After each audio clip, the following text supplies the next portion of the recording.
할렐루야. 오늘 또 하나님의 은혜와 평강이 여러분 가운데 함께하기를 축복합니다. 오늘도 주신 말씀을 통해서 나에게 말씀하시는 하나님의 말씀을 듣는 은혜로운 시간이 되기를 축복합니다. 이 시간 하나님께서 우리에게 허락해 주신 말씀은 열왕기하 23장 10절에서 20절 말씀입니다. 그는 또 흰놈의 아들 골짜기에 있는 도벳을 부정한 곳으로 만들어 어떤 사람도 거기에서 자녀들을 몰렉에게 불태워 바치는 일을 하지 못하게 하였다. 또 그는 유다의 왕들이 주님의 성전 어기 곧 나단 멜렉 네시의 집 옆에 있는 태양신을 섬기려고 하여 만든 말의 동상을 헐어버리고 태양술에도 불태워 버렸다. 또 그는 유다 왕들이 만든 아하스의 다락방 옥상에 세운 제단들과 므낫세가 주님의 성전 안팎들에 세운 제단들을 모두 제거해 부순 뒤에 가루로 만들어 기드론 시내에 뿌렸다. 또 그는 이스라엘 왕 솔로몬이 시돈 사람들의 우상인 아스타롯과 모압 사람들의 우상인 그모스와 암몬 사람의 혐오스러운 밀곰을 섬기려고 예루살렘 정면 멸망의 산 오른쪽에 지었던 산당들도 모두 허물었다. 그리고 석상들을 깨뜨리고 아세라 목상들을 토막토막 자르고 그곳을 죽은 사람의 뼈로 가득 채웠다. 왕은 또 느밧의 아들 여로보암이 베델에다가 만든 제단 곧 이스라엘로 죄를 짓게 한 그 제단과 산당도 헐었다. 그는 산당을 불태워 가루로 만들었고 아세라 목상도 불태웠다. 요시야는 또 산 위에 무덤이 있는 것을 보고 사람을 보내어 그 무덤 속의 뼈들을 꺼내어서 제단 위에 모아놓고 불태웠다. 그렇게 하여 그 제단을 부정하게 만들었다. 그래서 한때 하나님의 사람이 이 일 두고 예언한 주님의 말씀대로 되었다. 요시야가 물었다. 저기 보이는 저 비석은 무엇이냐? 그 성읍의 백성이 그에게 대답하였다. 유다에서 온 어느 하나님의 사람의 무덤입니다. 그는 베델의 제단에 관하여 임금님께서 이런 일들을 하실 것이라고 미리 예언하였던 분입니다. 왕이 말하였다. 그 무덤은 그대로 두어라. 그리고 아무도 그의 유해를 만지지 못하게 하여라. 이렇게 하여 그들은 그의 뼈와 사마리아에서 온 예언자의 뼈는 그대로 두었다. 이스라엘 왕들이 사마리아 도성의 언덕마다 세워 주님의 분노를 돋우었던 모든 산당을 요시야가 이렇게 헐었다. 그는 베델에 산 것처럼 하였다. 더욱이 그는 그곳 산당에 있는 제사장들을 모두 제단 위에서 죽이고 사람의 뼈와 함께 그 위에서 태운 뒤에 예루살렘으로 돌아갔다. 요시야 왕 하나님의 말씀 듣고 회개하고 온 백성들이 말씀을 돌아가 말씀대로 살기로 고백합니다. 그리고 말씀대로 개혁하기를 시작하죠. 먼저는 성전 안에 있는 모든 우상들을 끄집어내서 불태우고 솔로몬 시대부터 시작했던 일종의 그것이 생활 문화화되어 버렸습니다. 관습이 됐던 이 산당들, 선왕들이 차마 없애지 못했던 그 모든 것들을 아주 과감하게 거침없이 철저하게 모두 헐어버리고 맙니다. 그리고 거기에 있었던 제사장들 다 모두 없애버리고 맙니다.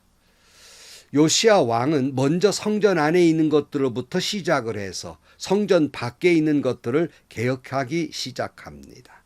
요시야는 먼저 자기가 회개함으로의 개혁이 시작되고 그 다음 온 백성들에게 확장되며 성전 안으로부터의 개혁이 시작돼서 성전 밖으로 나오게 됩니다. 지난 시간에 말씀드린 대로 한국교회는 개혁돼야 합니다. 근데 그 개혁은 저 사람이 먼저 해야 되는 것이 아니라 내가 먼저 개혁돼야 한다는 말씀이에요. 한국교회가 문제라고 비판하고 비난할 것이 아니라 나도 모르게 그 문화 속에서 같이 죄를 지었던 휩쓸렸던 모습을 우리가 하나님 앞에 죄를 지은 것이 없는가를 생각하고 먼저 자기가 회개하고 나아가 본 가족과 자신이 섬기는 교회가 개혁돼야 하고 그러므로 한국교회가 개혁돼야 할 것입니다. 10절 말씀입니다. 그는 또 흰놈의 아들 골짜기는 도벳을 부정한 곳으로 만들어 어떤 사람도 거기에서 자녀들을 몰래에게 불태워 바치는 일을 하지 못하게 하였다. 또 그는 유다의 왕들이 주님 성전 어기 곧 나단멜렉 네시의 집 옆에 있는 태양신을 섬기려고 하여 만든 말의 동상을 헐어버리고 태양술에도 불태워버렸다. 또 그는 유다 왕들이 만든 아하스의 다락방 옥상에 세운 제단들과 므낫세가 주님의 성전 안팎들에 세운 제단들을 모두 제거해서 부순 뒤에 가루로 만들어 기드론 시내에 뿌렸다. 무엇보다도 정말 끔찍하게 몰렉을 섬기는 사람들이 자녀들을 불에 태워서 바치는 인신제사를 했거든요. 이걸 철저하게 못하게 만들어버립니다. 그리고 선대왕들이 만들었던 태양신을 섬기는 우상들을 또 그런 모든 제단들을 다 그 물건들을 다 헐어버리고 불태워버리고 맙니다. 거침이 없어요. 혹시 우리도 모르는 사이에 내 가정이나 교회에 들어온 종교적으로 혼합되어 있거나 나도 모르게 우상과 같은 것들이 있다면 정말 우리가 가정 안에도 있을 수 있고요. 심지어 교회 안에도 있을 수 있어요. 이 모든 것들을 철저하게 부수고 헐어버리고 불태워버리고 없애버려야 합니다. 거침없이 없애야 됩니다. 특히 여기서 솔로몬의 이름이 거론이 돼요. 일반적으로 솔로몬 그러면 뭐예요? 지혜의 왕, 세상에 가장 지혜로웠던 사람 솔로몬 그러잖아요. 그러나 이스라엘 역사를 신앙 역사로 보면요. 솔로몬은 그 지혜 때문에 망한 사람이에요. 자신의 지혜를 너무 믿고 그래서 다윗 이후로 다윗의 길로 가라고 한 하나님의 말씀을 어기고 그는 이스라엘을 우상을 섬기고 산당의 제사를 드리는 영적으로 타락하게 만든 시점이 바로 솔로몬이에요. 이 어리석은 지혜로 말미암아서 철저하게 망해버리고 만 거예요. 이걸 우리는 기억해야 할 것입니다. 13절 또 그는 이스라엘 왕 솔로몬이 시돈 사람들의 우상인 아스타롯과 모압 사람의 우상인 그모스와 암몬 사람의 혐오스러운 밀곰을 섬기려고 예루살렘 정면 멸망의 산 오른쪽에 지었던 산당들도 모두 허물었다. 그리고 석상들을 깨뜨리고 아세라 목상들은 토막토막 자르고 그곳에 죽은 사람의 뼈로 가득 채웠다. 다시 말씀드리지만 이 솔로몬이 세웠던 게 이게 뭡니까? 무슨 별별 걸 다 세워놔. 솔로몬이 세운 거예요. 다윗의 길로 가서 하나님만 섬기라고 그랬더니 자신의 지혜를 믿고 물론 나라를 평안하게 더 강성하게 하기 위해서 주변국과 동맹을 맺는데 결혼 동맹을 맺어요. 그러니까 그 왕족들, 그 공주들을 데려다가 자기 부인으로 삼습니다. 그래서 그의 아내가 무려 1,000명이 됐다고 그러잖아요. 그러니까 그 1,000명에 되는 사람들이 그냥 시집으로 올 때 그냥 온 게 아니에요. 자기들이 평소에 섬겼던 우상들을 다 가지고 들어와요. 또 솔로몬은 그 아내들에게 잘 보이려고 또 아내들이 원하는 때도 이곳저곳 그들이 섬기는 산당을 지어주게 됩니다. 아니 여러분, 하나님의 거룩한 도성인 예루살렘을 온갖 우상들이 있는 산당들이 들어서게 돼서 마치 거룩한 하나님의 도성 예루살렘이 종교 전시장이 되고 만 것이에요. 결국 이것이 나라를 북이스라엘과 남유다로 나누어 주게 되는 결과를 낳게 됩니다.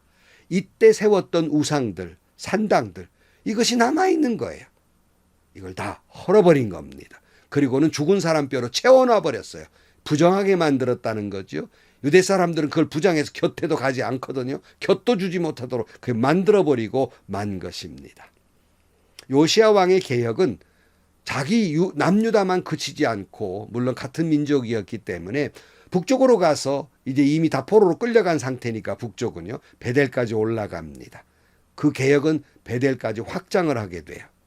다시 북이스라엘의 여로보암이 오늘 본문에 거론이 돼요. 15절 말씀.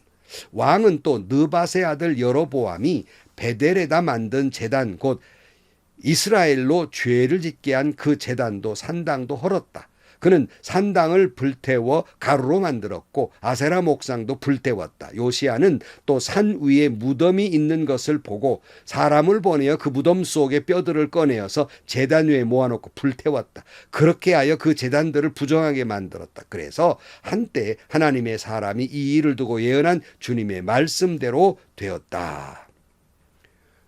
북이스라엘의 초대왕 여로보암. 계속 우리가 살펴보면 여로보암의 길, 다윗의 길 계속 견주었잖아요. 여로보암의 길이 뭐예요? 그가 이제 남북으로 이제 이스라엘이 갈리게 됐는데요. 유대인들은 어김없이 명절이 되면 예루살렘 성전에 가서 이제 예배를 드리는데, 아니 엄연히 나라가 나뉘어졌지만 그 백성들이 예루살렘에 가 예배 드리는 걸 막지를 못하거든요. 근데 행여나 그들이 예루살렘에 갔다가 남유다 편으로 돌아설까 염려스러워서 그는 단과 베델에다가 금송아지를 만들어 놓고 이게 하나님이다라고 섬기게 한 사람입니다. 요시아는 이걸 가서 헐어버리게 만들어버려요. 무덤 속에 뼈들을 꺼내서 그걸 다 위에다 불태워버려서 부정해서 곁도 가지 못하도록 만들어버리고 맙니다.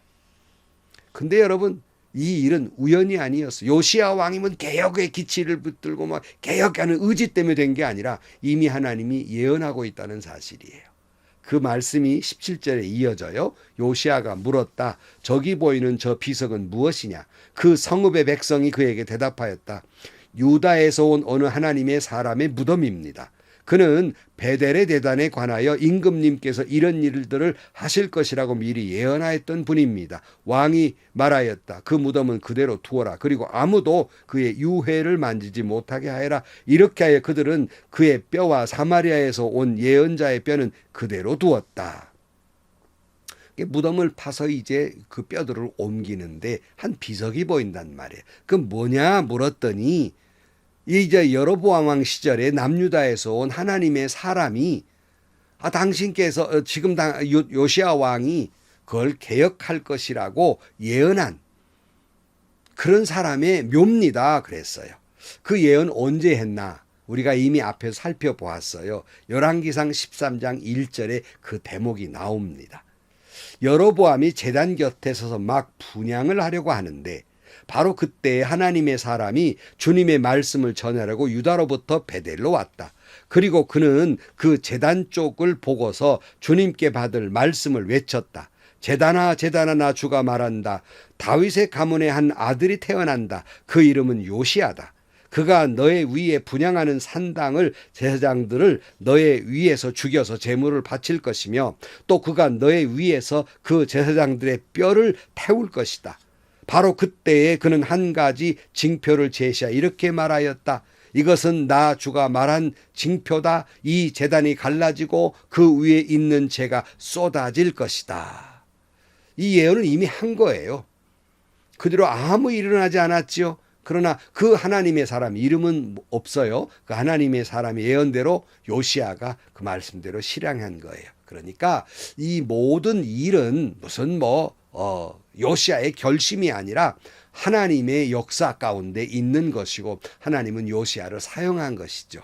마찬가지로 오늘 우리 주변에 있는 일들이 어떤 내 결심이나 내 생각이나 내 지혜나 이런 것으로 되는 것이 아니라 개인뿐만 아니라 한 나라나 국가도 온 세상도 하나님이 섭리하고 계신다는 말씀이에요. 이걸 꼭 우리는 기억해야 합니다. 19절 말씀, 이스라엘 왕들이 사마리아 도성의 언덕마다 세워 주님의 분노를 돋우었던 모든 산당들 요시야가 이렇게 헐었다. 그는 베델에서 한 것처럼 하였다. 더욱이 그는 그곳 산당에 있는 제사장들을 모두 제단 위에서 죽이고 사람의 뼈와 함께 그 위에서 태운 뒤에 예루살렘으로 돌아갔다. 요시야는 베델, 사마리아 성, 우상들, 산당들 다 헐어버리고 그 위에 제사장들을 다 죽여서 다 불태워버리고 맙니다. 하나님의 예언대로 다 이루어지게 되고 예루살렘으로 돌아가게 됩니다. 사랑하는 성도 여러분, 오늘 한국교회는 제2의 종교개혁이 일어나야 한다고들 합니다. 한국교회가 문제라고들 합니다. 물론 틀린 말은 아니라고 생각합니다. 그러나 여러분, 그 개혁은 한국교회를 비난하거나 대형교회를 비판하거나 교계 지도자를 정죄하기 전에 먼저 자신이 해야 할 일이 있어요. 내 안의 개혁이 필요하다는 말이에요. 나의 회개가 먼저 필요합니다. 내 안에서의 종교개혁이 일어나야 한다는 말씀입니다. 하나님 앞에서 회개하고 자기가 먼저 개혁되고 섬기는 교회가 개혁되고 한국교회가 개혁되고 주님 보시기에 아름다운 교회, 요시야가 남유다를 그렇게 깨끗이 그렇게 영적으로 해놓은 것처럼 한국교회가 놀라운 역사로 그렇게 되기를 주의 이름으로 축복합니다. 기도하시겠습니다. 하나님 아버지, 요시야 왕이 철저하게 목숨을 걸고 주님을 섬기고 모든 우상들을 다 헐어버렸던 것처럼, 오직 하나님의 말씀대로 살기로 결심했던 것처럼, 오늘 또 우리 안에 있는 모든 우상들을 철저하게 부수고 헐어버리고 불태워버리고 없애버리고, 오직 나와 내 집은 여호와 하나님만 섬기며 말씀대로 좌로나 우로나 치우치지 않는 우리 자신이 되고 한국교회가 되게 하여 주옵소서. 예수님의 이름으로 기도하옵나이다. 아멘. 성도 여러분, 이 과감한 요시야 왕의 종교개혁 먼저 우리 안에서 일어나야 됩니다. 말씀 안에서 우리 자신이 회개하고 다시 한번 거듭나야 할 것입니다. 그리고 여러분이 섬기는 교회로부터 모든 제도나 구성한 모든 것들이 다시 한번 새로운 그런 개혁이 일어나야만 한국교회는 다시 살아날 수 있습니다. 프로테스탄트, 다시 말씀드립니다. 저항하는 사람들이 되기를 축복합니다. 행복하시고요. 좋은 일이 가득한 하루가 되시기를 주님의 이름으로 간절히